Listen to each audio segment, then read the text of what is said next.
उसने अपने दुश्मनों का सामना करने की हिम्मत दिखाई। मुझे कहने की हिम्मत है कि तुम झूठे हो। उसने अपनी जान को ख़तरे में डालने का हिम्मत किया वो मुझसे बात करने का हिम्मत करता है।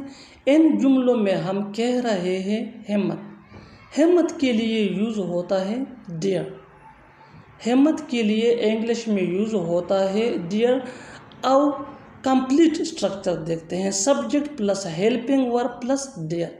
डेयर ये मेन वर्ब है और ये टेंस के मुताबिक चेंज हो सकता है। इसके बाद other words, subject plus helping verb plus dare plus other words. आइए मिसालों से अच्छी तरह समझ लेते हैं।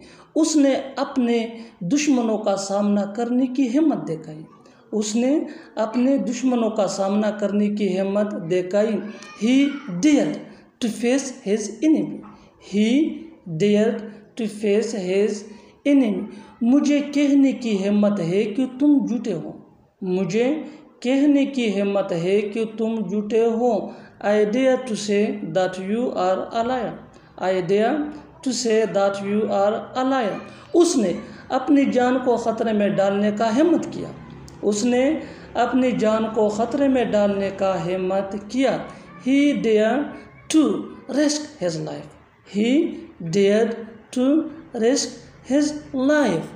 क्या वो मुझसे बात करने का हिम्मत करता है? क्या वो मुझसे बात करने का हिम्मत करता है? Does he dare to talk to me? Does he dare to talk to me? और आखिर में ये सेंटेंस आपके लिए कमेंट बॉक्स में इसका जवाब ज़रूर देना। क्या वो तुमसे बात करने का हिम्मत कर सकता है? क्या वो तुमसे बात करने का हिम्मत कर सकता है? Subscribe English PS for more advance English sentence structure. Thanks man.